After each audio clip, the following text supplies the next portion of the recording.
이제 부딪혀서 우리는 기쁘기도 하고 슬프기도 하고 좌절하기도 하고 희망을 갖기도 합니다. 그러나 오늘 이 주인공인 아브라함은요, 그렇지 않아요. 보이지 않는 중에, 하나님이 바랄 수 없는 중에 그에게 믿음이라는 선물을 주신 줄로 믿습니다. 하나님의 재물은 어디에 어떻게 어떤 형태로 누구에게 주는가?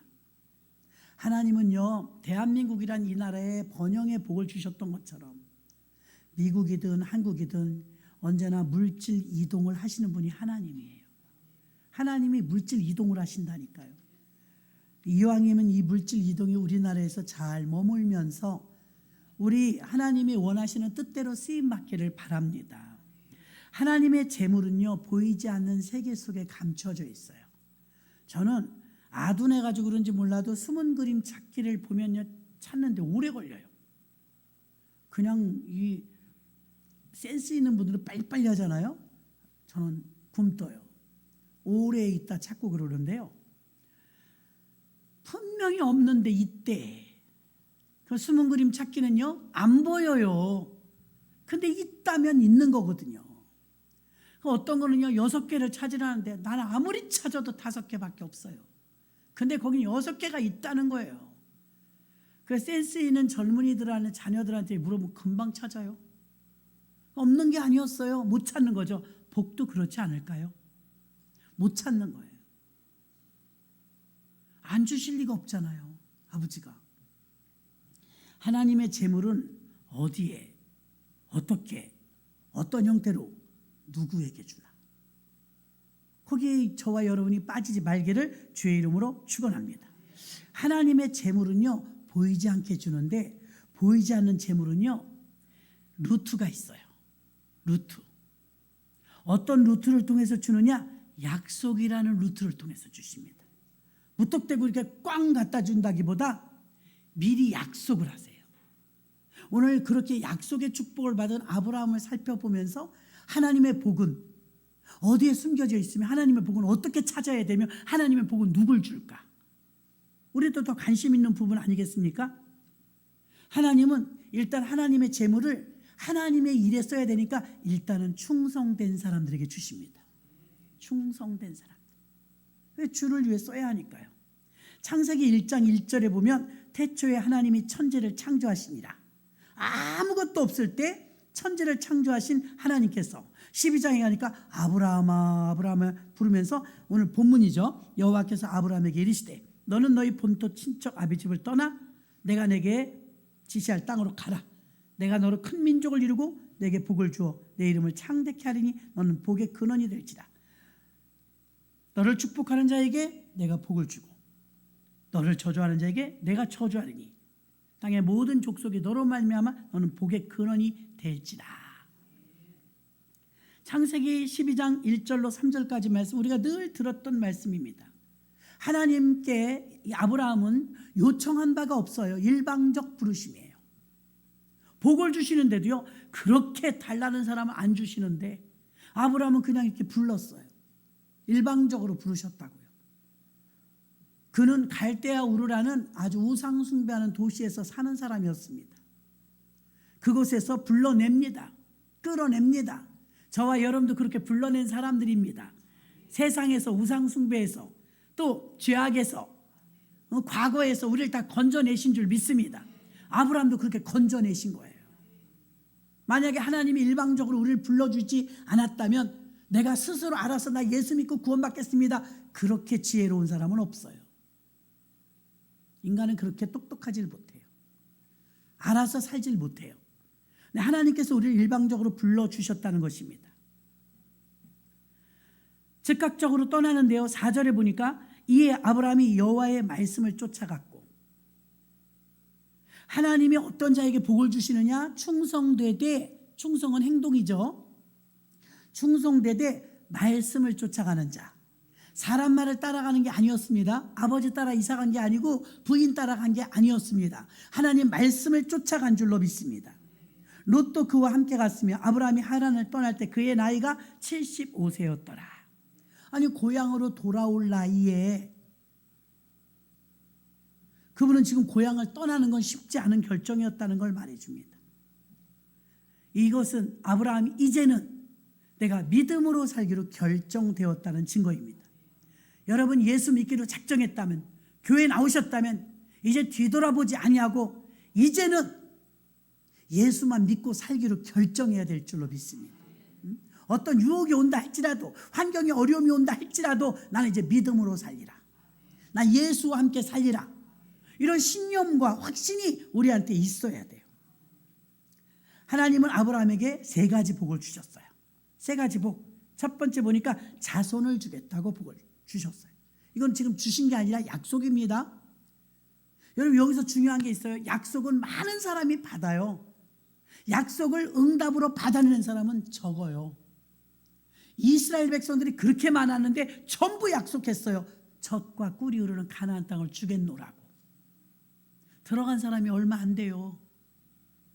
지금도 마찬가지입니다. 교회 다니는 사람 이렇게 많지만 전부 천국까지 안 와요. 약속은 다 받았지만 약속을 성취하는 자가 되어야 될 줄로 믿습니다. 아브라함은 성취자죠. 첫 번째, 자손을 주겠다고 약속했어요. 하늘의 모래처럼, 땅의 모래처럼, 하늘의 별처럼 너희 후손을 많게 하리라. 숫자를 셀 수 없을 만큼 많게 해준대요. 세월이 수천 년이 흘렀습니다. 지금 전 세계에서 유대교, 기독교, 카톨릭, 이슬람교, 이 많은 종교가 조상이 전부 아브라함이란 사실이에요. 그러니까 아브라함이 최고 많이 쓰임받은 이름이에요. 유대교는 이 세상에서 종교 중에 제일 오래됐어요. 하나님과 더불어 생겨난 종교입니다. 아브라함의 후손이 얼마나 많아졌냐면 전 세계에서 여러분 기독교, 천주교, 이슬람교 빼면 무슨 종교가 그렇게 많겠어요. 인원이. 전부 아브라함의 후손이란 말입니다. 이슬람교는 이스마엘의 후손인데도 그 아버지는 또 아브라함이었잖아요. 그렇기 때문에 전부 아브라함의 후손이라는 거예요. 아브라함의 후손이 얼마나 많아졌는지 몰라요. 지구의 반을 덮어버렸습니다. 숫자를 셀 수가 없을 정도로. 자손의 축복을 주신다고 약속하셨고 우리는 후세대 사니까 증거물을 보잖아요. 과연 하나님이 아브라함에게 약속하셨던 자손의 복이 이루어졌도다. 이보다 더 잘 어떻게 이루어져요? 두 번째는 보이는 땅을 너와 후손에게 다 주리라. 땅을 주겠다고 하셨어요. 땅. 마태복음 5장에 보면은 온유한 자는 복이 나니 저희가 땅을 기업으로 받을 것이며, 온유함은 혈기 내고 기분대로 살고 감정대로 교만하면요 땅을 못 받는다는 거예요. 땅을 기업으로 받는다는 말은요 그만큼 영토를 주시는 것뿐만이 아니라 물질 축복을 주신다는 말이에요. 땅을 주시겠다고 약속하셨어요. 땅은 또 얼마나 많이 주셨을까요? 이 약속이 얼마나 유효하냐면 여러분은 음식물 보면 유효기간만 막 보더라고요. 하나님의 약속의 축복의 유효기간이 얼마냐면요 기가 막힌 게 이게 지금 4,000년 전, 4,000년 전 얘기잖아요. 4,000년 전에 있었던 이 아브라함과 이에게 약속하셨던 그 뒤로의 세월을 보면 수천 년이 흘렀는데, 근데 지금 보니까 중동 지역의 사우디아라비아 왕자가 왔는데 뭐 전 세계에서 제일 부자라 하더래요. 전 세계에서 제일 부자. 전 세계 제일 부자 돈이 얼마나 있을까요? 나는 우리나라도 빚이 있대지, 미국도 빚이 있대지, 일본도 빚이 있대지. 어디서 다 얻었대요? 내가 아는 모든 나라는 다 빚이 있더라고요. 기업도 마찬가지. LG도 빚이 있대지, 대기업 SK도 빚이 있대지, 삼성도 빚이 있대지.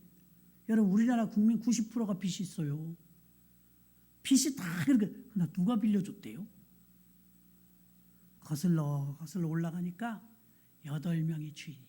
세상에 8명. 8명의 돈을 다 갖고 있는 거예요. 너무한 거 아니에요? 8명. 8명이 돈이 그렇게 많은 거예요. 빌려주고. 국가의 부채가 그렇게 많다잖아요. 우리나라만 그래요? 다른 나라도 다 빚이 있어요. 여러분은 빚 없어요? 다 빚이 있어요. 기업들도 다 빚 있고. 빚은 뭐 아무나 줘요? 갚을 만한 능력이 된다 싶으니까 빌려주는 거잖아요. 근데 뭐 얼마 전까지만 해도 30명이 그렇게 돈이 많았대. 30명이 푸른 거래요. 점점 줄어들어요, 숫자가. 돈 많이 가진 8명. 나중에 이제 1명이 나올 거예요. 그게 적그리스도가 될 겁니다. 세계 모두 통합해서 쥐락펴락하는 거죠.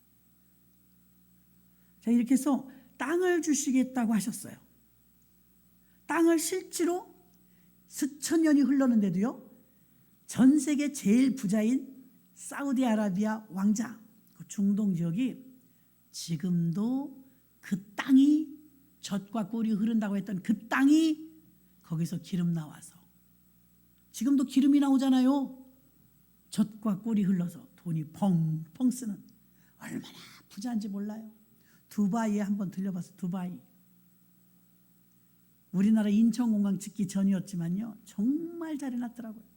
지금 그 사막 지역에 열차 만드는 거, 도로 역 만들고 구간 이런 공사를 우리 쌍용, 삼성물산 이런 데서 가서 한대요. 제일 난해한 공사는요, 우리나라가 다 한대요. 내가 하는 것처럼 기뻐요. 어째 그렇게 잘한대요, 우리나라는요. 그래서 잘못하면 어떻게 되냐, 쇠가 다 녹는데요. 뭐 계속 내리쬐니까, 가려지는 적이 없으니까 그걸 견디게 해야 되니 기술이 보통이겠냐고요. 근데 그 난해한 구간들은 다 우리나라가 맡았다는 거죠. 내가 하는 것처럼 기쁘더라고요. 그리고 두바이에 그토록 높고 멋있는 빌딩, 그 빌딩 메뉴에다가 막 수영장 만들고 그런 거 있잖아요. 제가 외우지 못했어요, 빌딩 이름을. 기가 막히게 지어놨더라고요. 그 우리나라에서 지었대요. 공사비는 얼마가 들어도 좋다. 이 설계도대로 지어다오. 그럼 우리나라가 이제 가서 짓는 거예요. 그렇게 돈이 많아요. 왜? 땅만 파면 기름이 나와. 노다지. 그러니까 아브라함에게 약속하셨던 그 축복이 지금까지도 따먹는 거 아니에요? 그래서 기름 파서 먹고 사니까요.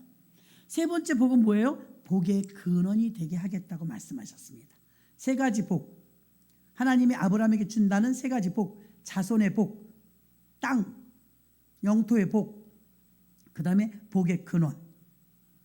하나님은 믿음으로 사는 아브라함에게 이 약속을 하셨고요, 약속대로 재물을 주시면서 살게 하셨는데, 창세기 13장 2절에 보니까 아브라함에게 가축과 은과 금이 풍부하였더라. 순종하여 말씀 따라간 아브라함에게 하나님 물질 축복을 얼마나 많이 주셨냐면, 일단 하나님이 주는 축복은요, 옛다 하고 오병이어처럼 그 자리에서 준 게 아니고 약속의 형태로 주십니다. 그럼 지나간 날 여러분들이 믿음으로 말씀을 잡았을 때 그 말씀을 약속만 받고 사산시킨 경우가 얼마나 많아요. 사산, 될 듯한데 못 되겠다 이거예요. 그런데 아브라함은 후손 만대까지 지금 내려가면서, 수천 대가 지금 내려가면서 그 복을 받아먹고 살고 있으니 아브라함은 가축과 은과 금이 풍부하였더라. 이 약속이 이루어져서 충분히 살 수 있도록 하나님은 아브라함에게 재물을 주셨고, 한 집안의 가신으로 일꾼을 318명을 두었어요. 어떤 부자가 자기 집안에, 옛날에 보니까 한국에서 교수님 하시던 분이 필리핀에 가서 이제 노년을 사시는데 집에서 일해주는 분 3분을 쓰고 있는, 3분. 밥해주는 분, 애기 보는 분, 청소하는 분, 또 운전하시는 분 다 따로 두는 거예요. 근데 지금은 좀 이제 물가가 올랐지만요, 그때 당시만 해도요, 우리나라 돈을 가져가서 정년퇴직해갖고 퇴직금 가지고 가면 갑부 필리핀 가서 저택에 살면서 집에서 일하는 사람은 3명 이상씩 두고 살더라 이거예요. 풍부하게 살더라고요. 풍부하게. 자, 하나님의 약속은 우리에게 보이진 않는 형태로 약속으로 주세요. 사람들은 그걸 없이 여겨. 당장 달라는 거예요. 근데 하나님의 가려진 축복은요, 미래형이기 때문에. 그 대신에 왜 2대, 3대, 4대 모태신앙 이게 좋으냐면 계속 부모 대부터 심어놓잖아요. 심어놓고. 그럼 후손에 가서 복을 받는 거예요. 후손이. 그래서 하나님이 주신 재물은요, 하나님이 움직이기 쉬운 사람에게 주십니다. 하나님의 재물이 보이지 않는 세계 속에 감춰져 있는데 약속이란 형태로 주신다는 걸 이해해야 돼요. 우리는 보이지 않는 세계에는 관심이 별로 없어요. 보이는 세계만 알려고 합니다. 그러나 하나님의 재물은요, 물질 이동은요, 보이지 않는 약속을 통해서 주시는 것입니다. 충성된 사람들에게 주신다고 했는데 모세를 보니까 민수기 12장 6절로 7절 보니까 이르시되 내 말을 들으라. 너희 중에 선지자가 있으면 나 여호와가 이상으로 나를 그에게 알리기도 하고 꿈으로 그와 말하기도 하거니와 내 종 모세와는 그렇지 아니하니 그는 나의 온 집에 충성함이라. 충성되대요.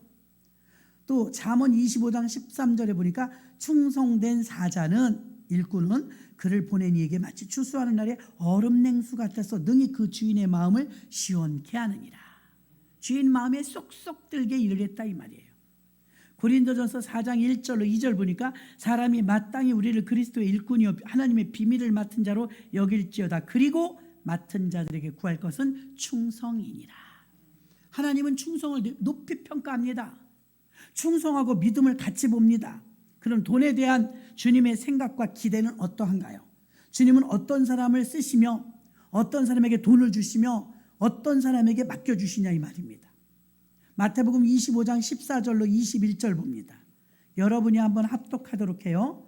시작. 또 어떤 사람이 타국에 갈지 그 종들을 불러 자기 소유를 맡김과 같으니 각각 그 재능대로 하나에게는 금 5달란트를 하나에게는 2달란트를 하나에게는 1달란트를 주고 떠났더니 5달란트 받은 자는 바로 가서 그것으로 장사하여 또 5달란트를 남기고 2달란트 받은 자도 그같이 하여 또 2달란트를 남겼으되 1달란트 받은 자는 가서 땅을 파고 그 주인의 돈을 감추어 두었더니 오랜 후에 그 종들의 주인이 돌아와 저희와 회개할세 5달란트 받았던 자는 5달란트를 더 가지고 와서 가로되 주여 내게 5달란트를 주셨는데 보소서 내가 또 5달란트를 남겼나이다.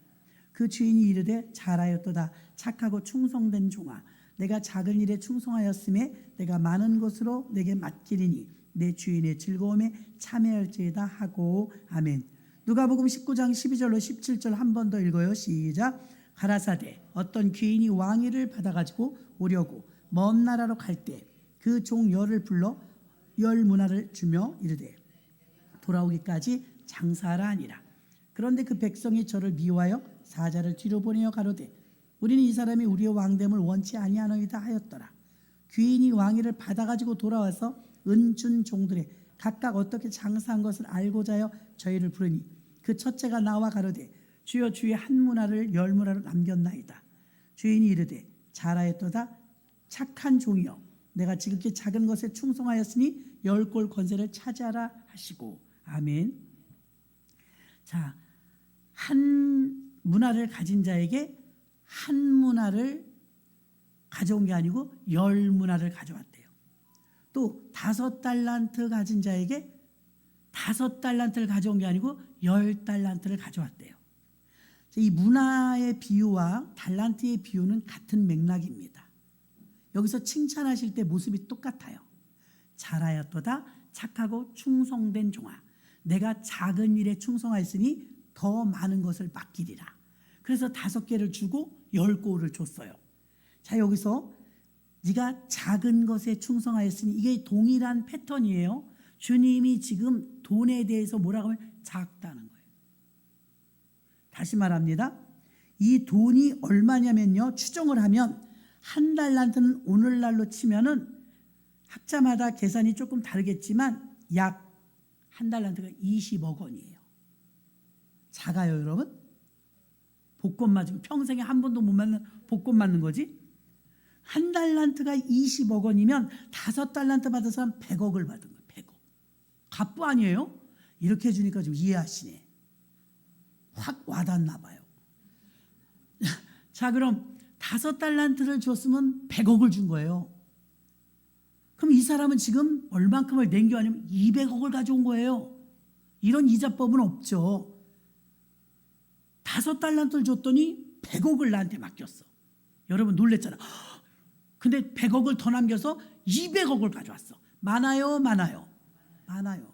근데 주님은 적대. 너가 작은 일에 충성하였으니. 하나님이 돈을 보는 기준은 다 작아요. 100억도 200억도 아니 1000조도. 우리는 지금 우리나라 빚이 1000조래. 미친 거 아니야? 이러잖아요. 너무 많잖아요, 빚이. 우리 편에서 봤을 땐 까무러칠 것 같아요. 이걸 언제 갚아요? 이렇게 하면 이자가 계속 붙어. 눈 떴다 감을 때마다. 이거 일반인 같으면 죽어요. 공적인 돈이니까 그렇지. 여러분 감히 상상을 못합니다. 근데 여러분 이 엄청난 돈인데 주님은 계속 뭐라 그래요? 200억을 가지고도 적대. 한 1000조라도 주면 적다고 그랬을 거예요. 우리나라가 1000조의 빚을 가지고 있는데 우리가 진짜 무겁거든요. 마음이. 후손들한테 빚을 너무 많이 물려주니까. 근데 1000조도 주님한테는 똑같아요. 왜 그러냐? 이미 하나님의 마인드 속에는요, 돈은 아주 핫발이에요. 아멘? 돈은 작은 거예요. 그 여기서 중요한 게 있어요. 그 작은 것인 걸 가지고 그럼 하나님 앞에 큰 건 뭘까? 하나님 돈을 작대요. 우린 돈이 크다는데 200억 좋다 그러는데.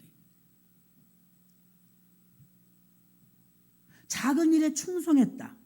주님은 태초부터 모든 것의 주인이십니다. 돈과 재물은 다 하나님 거죠. 우리는 100억, 200억 그러면 크다고 하지만 1천억도 1조도 하나님은 작은 거예요. 하나님 앞에 큰 건요 언제나 똑같아요. 잃어버린 영혼이에요. 그게 하나님 앞엔 제일 커요. 그 99마리를 두고라도 하나를 찾아와요. 돈은 아무것도 아니에요. 하나님이 볼 때는 1000조도 작아.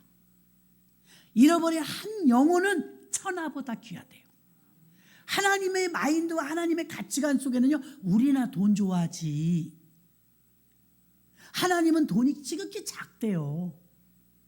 200억을 지금 들고 왔는데도 그래 잘했다. 작은 일에 작다잖아요. 한 문화를 맡겼는데 10문화를 가져왔으면 칭찬해 줘야 되잖아요. 그래 잘하였도다. 네가 작은 일에 충성해. 아니 돈을 작대요 자꾸. 200억이면 대단한 거 아니에요?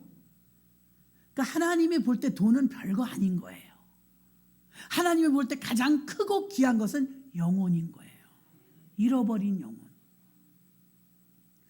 하나님 계산은 이래요. 여러분이 들을 땐 돈이 크니까, 우리 비중이 돈이 크니까, 돈 많으면 좋겠으니까.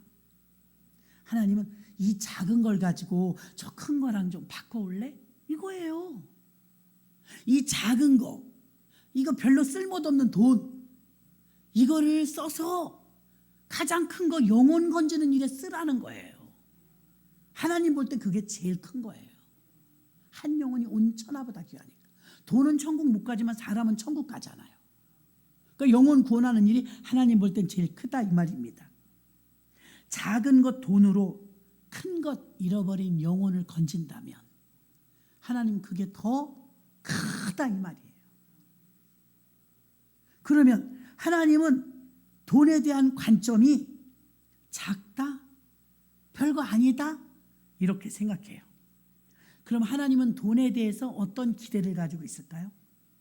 여러분은 한 달에 막 1000만 원씩 펑펑 번다면 금방 부자 될 것 같죠?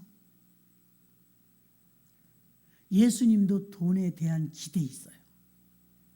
예수님의 돈에 대한 기대는요, 우리 은행에다 이자 맡기면 제가 3, 4%밖에 안 된다는 그것도 1년에 3, 4%밖에 안 줘요. 정말 안 주던걸요.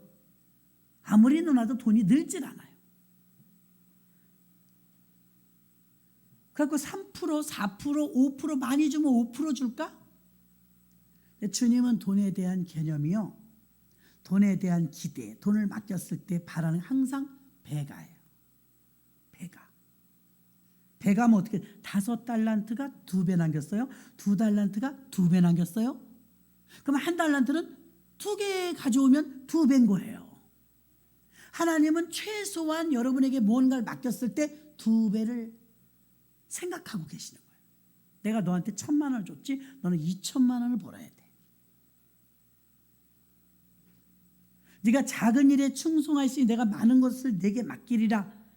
한 문화로 10배를 5배로 배가시킨 종들이 작은 일에 충성했다고 칭찬을 들었습니다. 주님은 달란트와 문화 비유를 통해서 돈에 대한 배가를 기대하고 계십니다. 하나님의 말씀에 배가의 방법이 있어요. 눈에 보이는 세상 은행에서는요, 4%, 5%가 원칙으로 되어 있는 이자율이요, 세상에서는 배가의 방법으로 내놓는 것이 있다면 그럼 복권, 비트코인, 주식, 어떤 투기 이런 거 외에는 그렇게 높은 이자가 없어요. 배가 될 정도가 되는 건 없단 말입니다. 그러니 비트코인이나 복권이나 이런 거 위험하잖아요. 잘 되지 않잖아요. 도박 같은 거 보십시오. 도박 금방 벌면 많이 벌 수 있겠죠. 그러나 도박해서 돈 벌었다는 사람 한 번도 못 봤어요. 잠언 20장 21절에는 이렇게 말하면 처음에 속히 잡은 산업은 마침내 복이 되지 아니하느니라. 쉽게 돈 벌면 없어진다 이 소리예요. 이 말씀처럼 복권이나 도박으로 얻은 돈은 속히 사라진대요. 실질적으로 우리나라에서 복권 당첨된 사람들 중에서 복권 당첨되기 전과 복권 당첨된 이후에 소감을 물어보니까 90%가 복권 당첨되기 이전보다 불행해졌다고 고백했어요. 우리는 돈만 있으면 다 될 것 같은데 돈이 일확천금이 들어왔는데 가정이 깨지거나 사람이 삐뚤어지거나 무슨 문제가 생겼다는 것이죠. 그래서 처음에 속히 잡은 산업은 마침내 복이 되지 아니하느니라 라는 말씀처럼 복권이나 도박으로 얻은 돈은 속히 사라진다는 걸 말하기 때문에 이건 진짜 복이 아니라는 것입니다. 어떤 면에서는 2달란트, 5달란트, 1달란트 받은 자는 꼼짝도 안 하고 땅속에 묻어뒀다고 했잖아요. 그럼 1달란트 받은 사람은 다른 면으로 생각을 해보면 이래요. 아, 그거 뭐하러 나가서 장사하고 힘들게 그래. 하나님 안에 말이야 마음에만 들면 오병의 기적이 일어난 것처럼 한 방이면 끝나, 한 방. 일확천금을 노리는 어떤 투기 형식의 믿음을 가지고 있었는지도 모르겠습니다. 한 방을 노렸을지도 몰라요. 어쨌든 1달란트 받은 자는 꼼짝도 하지 않고 땅속에 묻어뒀다 그냥 가지고 왔다가 주님께 혼났죠. 약하고 게으른 종아. 자, 이제 첫 번째 우리는 하나님은, 예수님은 돈에 대한 개념은 작다고 봐요. 그러면 하나님은 돈에 대한 개념을, 돈에 거는 기대는 무엇이냐? 갑절을 보아요. 2배 이상 얻을 수 있다고 봐요. 세 번째, 주님이 찾으시는 사람들은 재물에 대해서 어떻게 반응하냐예요. 그러면 나가서 막 있는 대로 막 낚시 다니고 놀러 다니고 골프 치러 다니고 해외여행 다니고 하면서 자기만 누가복음 16장에 나오는 매일 연락하고 잔치했던 부자처럼 그렇게 살으라고 주시는 건 아닙니다. 오늘 19장 누가복음 19장 12절과 13절에 보니까 가라사대 어떤 귀인이 왕위를 받아가지고 오려고 먼 나라로 갈 때 그 종 10을 불러 10문화를 주며 내가 돌아올 때까지 장사하라. 한 문화씩 10명에게 나눠줬어요. 이 귀인이 왕위를 받으러 갔대요. 왕. 지금 갈 때는 왕으로 간 게 아니에요. 아까 우리가 읽었던 것처럼 올 때는 왕으로 와요.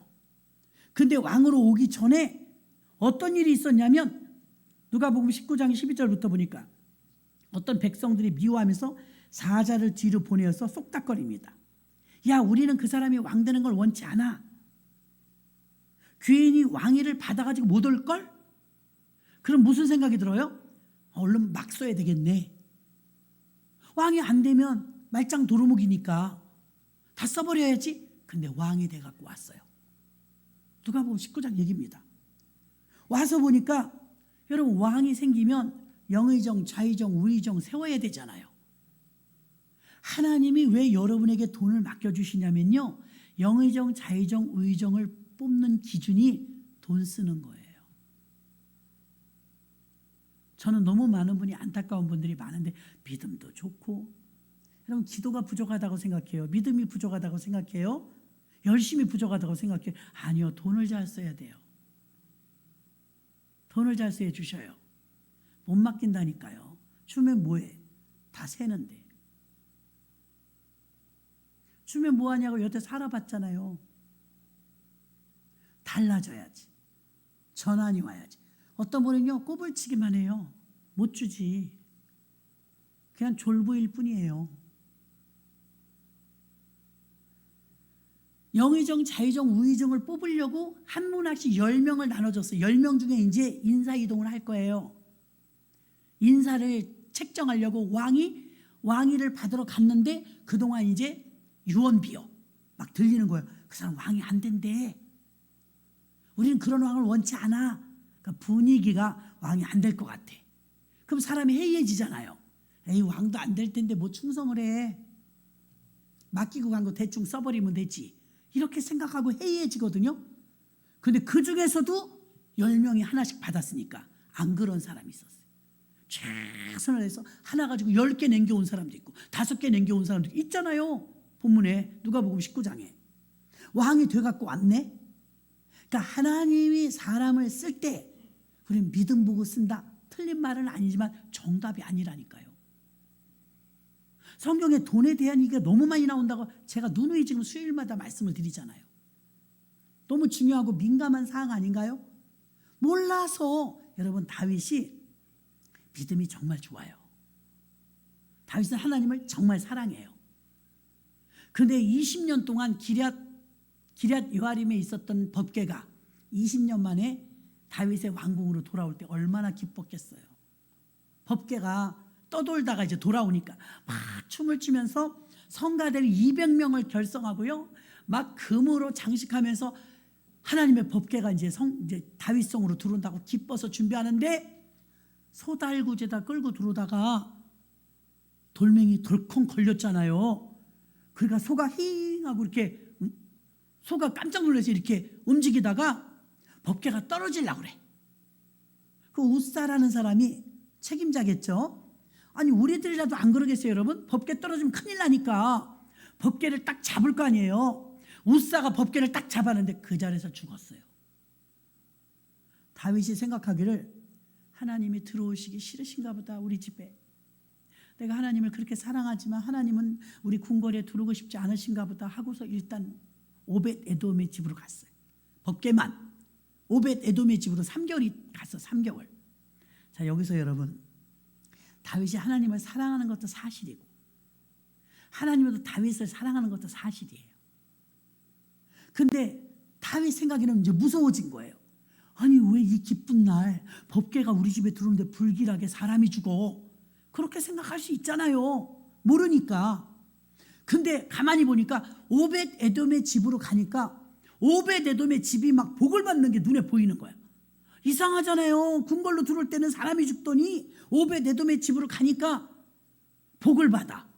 그래서 이제 알아보는 거예요. 야, 어떻게 너네 집에 가니까 너네가 복을 받고 우리는 다윗성에 법궤를 모시려고 하니까 사람이 죽냐. 하나님이 오기 싫으셔서 그런 거 아니냐.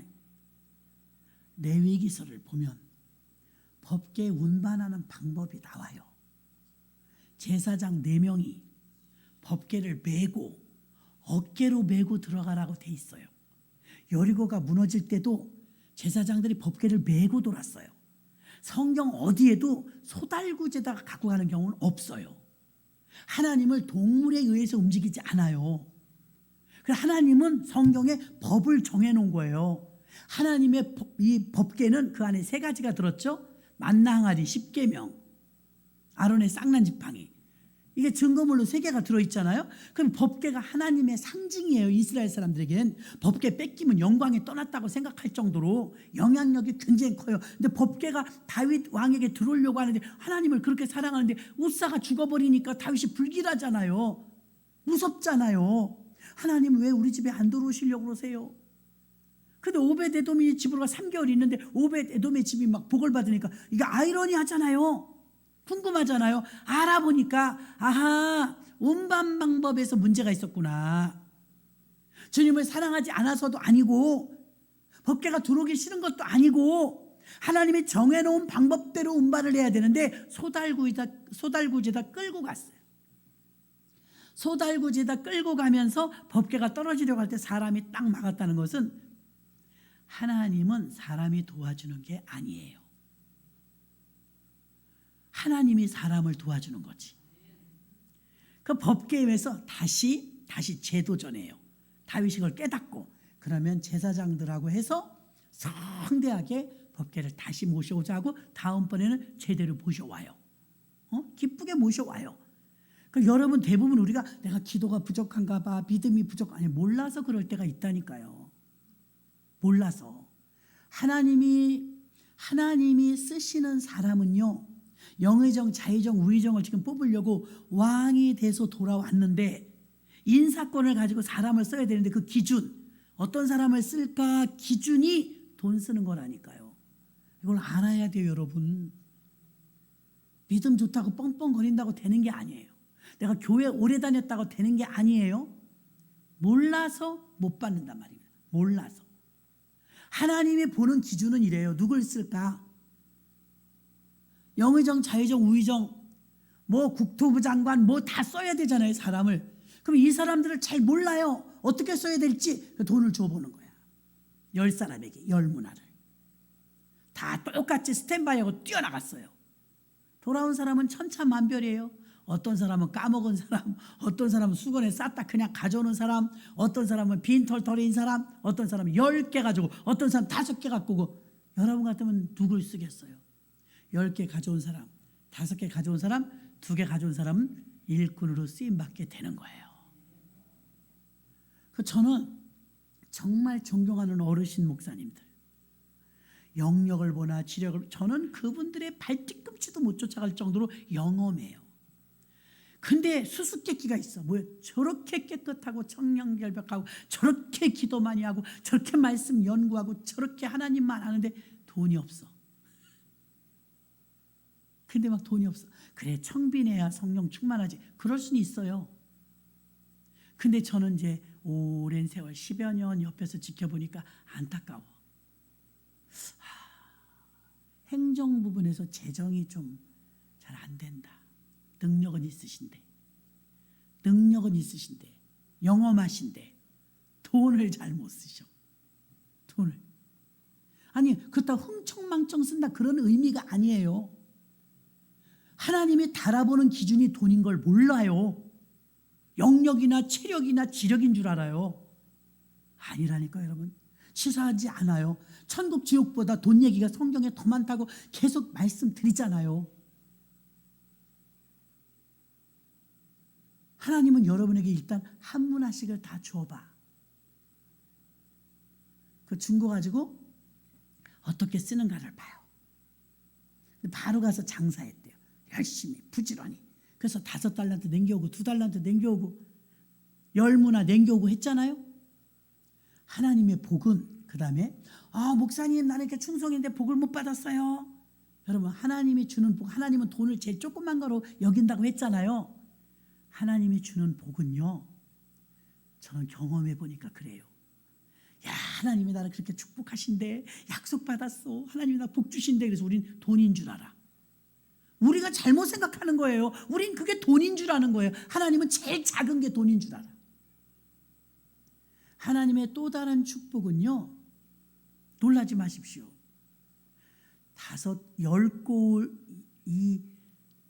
5고울을 맡겼던 자에게 10고울이 되었을 때 이 10고울을 다 줘요. 그렇죠? 10고울 다스릴 권세를 줬다 그랬어요. 이 말은 뭐냐면 하나님이 축복을 주셨다 이 말, 더 많은 사역을 맡기는 거예요. 믿을만 하니까, 믿고 맡길만 하니까 더 많은 일을 시키는 거예요. 목사님 다 내려놔야 되겠어요. 너무 힘들어요. 막 이거 해야죠, 저거 해야죠. 나만, 사람이 나밖에 없나요? 왜 나만 시켜요? 투덜대는데 일을 하고 있다면 나를 충성되이 여겨 직분을 맡기시니. 하나님은 최고로 주는 복이 뭐냐면 우리한테 사역을 주는 거예요. 사역. 믿을만 하니까 맡기는 거예요. 믿을만 하니까. 이건 복권으로, 도박으로, 비트코인으로 얻어졌다가 날아가 버리는 그런 복이 아니에요. 하나님이 주님과 함께 그분의 나라를 다스릴 수 있는 사람을 세우는 기준은 돈을 다루는 걸 보는 거예요. 돈을 어떻게 다루느냐? 돈을 어떻게 쓰느냐? 사람들은 돈을 잘 다루는 것이 하나님이 쓰시는 사람의 기준이 된다는 생각을 못해요. 그래서 실력을 준비해요. 인맥을 준비해요. 기도를 더하죠. 믿음으로 선행을 더해요. 그렇게 해서 하나님께 발탁되려고 몸부림쳐요. 충성된 자는요, 재물에 충성할 줄 알아야 돼요. 이 말을 잘못 들으면 오해합니다. 재물에 충성하는 소리가 아니라 하나님이 맡긴 재물을 어떻게 충성 있게 쓰냐 이거. 술 먹고 방탕하고 나 자신만을 위해서 쓰는데 쓴다면 하나님이 만든 부자가 있어요. 성부. 성부는요, 돈을 벌어서 오직 하나님 영광을 위해서 사는 거예요. 하나님 영광을 위해서 성빈을 섬기면서. 성빈은 누구냐면 거룩하게 사는데 가난해. 예를 들면 주의 종들, 교회에서 일하는 사람들, 선교사, 하나님 나라를 위해서 사는 사람들을 말해요. 이 사람들은 거룩하게 사는데 빈약해, 성빈. 그러면 돈을 벌어서 하나님께 영광 돌리면서 사는 사람은 성부, 거룩한 부자. 이거 다 여러분 원하시죠? 거룩한 성부가 많이 나오기를 주의 이름으로 축원합니다. 성부는 자기를 위해서 사는 게 아니에요. 속부가 있어요. 돈은 있는데 믿음이 없어.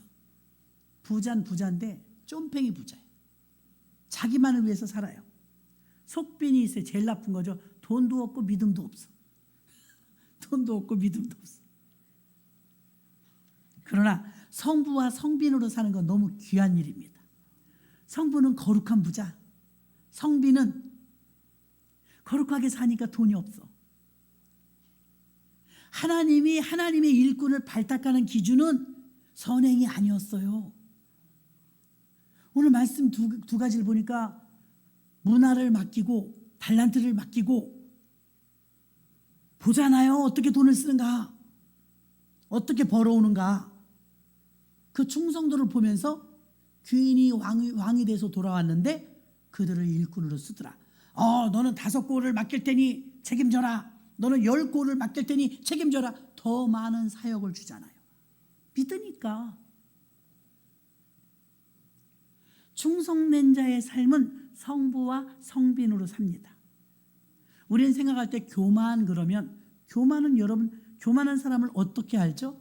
교만한 사람은 우리는 거창하게 콧대가 높고 말이지 인사할 줄도 모르고 목이 뻣뻣하고 이런 사람을 교만하다고 생각하는데 아니요. 교만한 사람은요, 분수를 모르는 사람이에요. 100만 원 벌면 100만 원. 제가 지지난달에 2달을 적자가 많이 나갔고 세상에 들어온 수입보다 나간 게 훨씬 더 많아. 큰일 났다. 이제 계산기 컴퓨터에서 드래그를 하면요, 딱 나와요. 한 달에 한 번씩 내가 어디에 어떻게 썼는지. 그건 적자가 나도 보통 적자가 난 게 아니에요. 큰일 났다. 큰일 났어. 들어온 것보다 이렇게 더 많이 썼다. 이제 허리띠를 졸라매는 거예요. 그래서 1월 달부터 정신을 차린 거예요. 1월 달부터 외식 덜하고 절제하고 헌금은 절제하지 않아도 내가 쓰는, 나를 위해 쓰는 거 절제하는 거죠.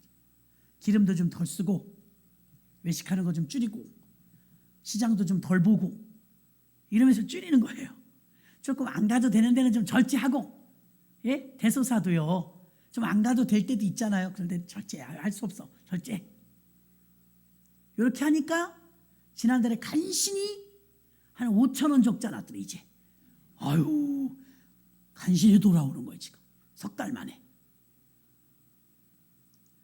그래서 여러분, 계산을 해보면 딱 나와요. 그런데 교만한 사람은 분수를 몰라. 내가 수입이 100만 원이잖아요. 뻥뻥거리고 싶어. 300을 써. 내 수입이 100인데 300을 쓰면 적잖아죠. 당연히. 아유, 뭐 어떻게 되겠지? 어떻게 안 됩니다. 어떻게 안 돼요, 여러분. 그렇게 주먹국으로 살면 안 돼요. 어떻게 안 돼요. 그래서 성경적인 재정 원칙이 있잖아요. 저축을 하되 20% 이상 하지 마라. 어떤 사람은 저축을 하는데 너무 심하게 100만 원 벌면 90만 원 저축하면 자랑해. 그 자랑하면 안 돼요. 여러분. 흉이야, 흉. 그렇게 저축하는 사람은 라면 먹는 것도 벌벌 떨어요. 왜 그래요? 인색해져. 전 세댁 때, 아니 세댁이나 애기들 어릴 때 집에서 부업을 해봤거든요. 시동생도 맨날 노니까 어떤 며느리는 시동생 노는 것도 좀 그래, 안 예뻐. 그래서 이거라도 해라 해서 갖다 놓는 경우도 있었어요. 죽어라고 해봐야 진짜 돈이 안 돼요. 그런 거 하지 마세요. 세상에 뭐 전기줄 이렇게 꼽는 건데 허리 아프고 눈 아프고 난리 쳐봐야 몇만 원 안 돼. 그거 계산하니까요. 1시간 해야 얼마 안 되니까 몇백 원 이렇게 버니까 라면을 못 끓여 먹겠는 거예요. 이거 몇 개를 꼽아야 라면을 하나 먹는데 사람 못 쓰겠던걸요. 에이 때려 진짜. 이걸 이러다 라면도 못 먹겠다. 라면도 못 먹겠는 거예요. 아까워서. 쪼잔해지더라고요. 그래서 여러분 저축은 20% 이상을 하면 쪼잔해져요. 근데 어떤 사람은 저축은 고사하고 1원도 안 해. 저축을 안 해도 괜찮아요. 왜요? 노후 대책이 안 될 겁니다. 네. 저희는 국민연금을 받는데요. 우리 장로님이 보험 들은 게 없어요. 들어주질 않아서. 요즘엔 또 웬일로 들어줘 갖고요. 그것도 간병인 보험만 들어있어요. 그러니까 뭐 병원 가고도 하나도 안 돼. 저렇게 병원도 잘 가는데.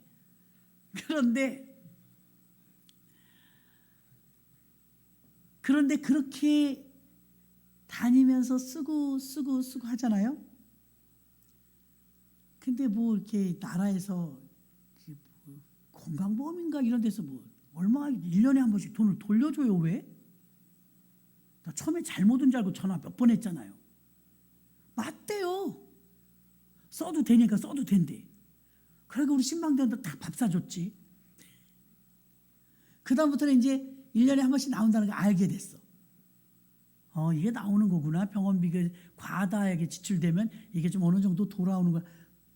저는 병원 갈 일이 별로 없으니까 이제 그런 거 모르는데 병원 자주 가는 사람들 이제 그런 게 있더라고요. 대부분 어떤 일이 있냐면 교만은 높아진 마음에서 목이 뻣뻣하고 말 본새가 뭐 딱딱하고 이것보다요 분수를 모르는 게 교만한 거예요. 맞춰서 써야 되잖아요. 맞춰서 못 써. 인색한 사람은요 하나도 안 써요.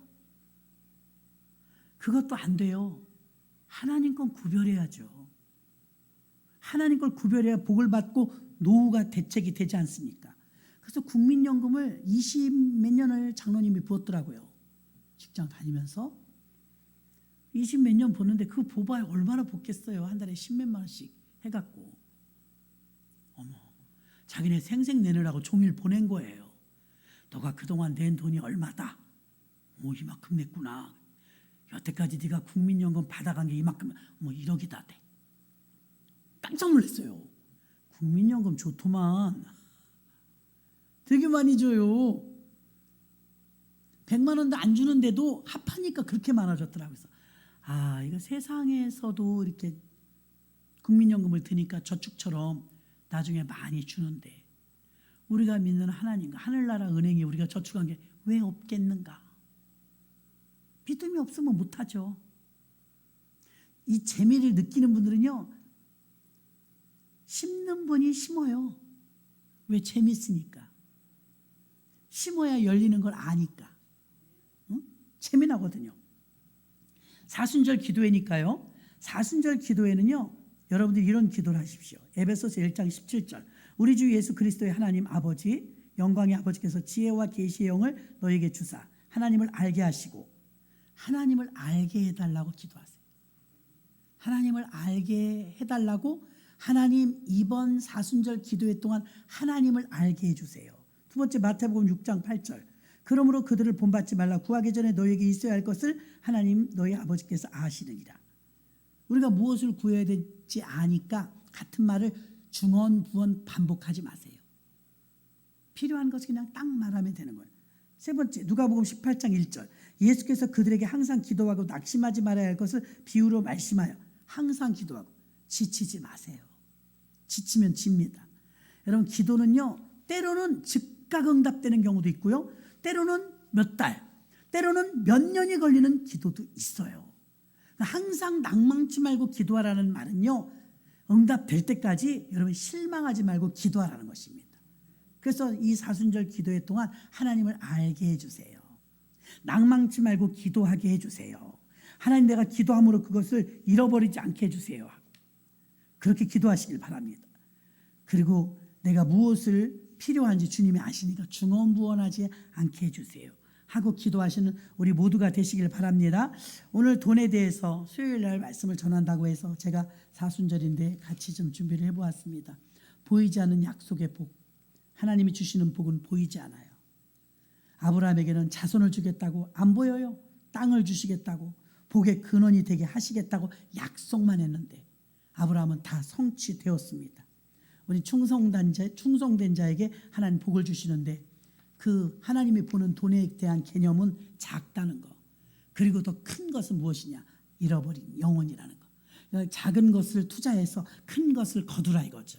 그러니까 영혼 구원하는 일에 사력을 다해서 쓰란 얘기입니다. 이 시간에 우리가 주여 삼창하시고 말씀을 생각하시면서 통성으로 기도합니다.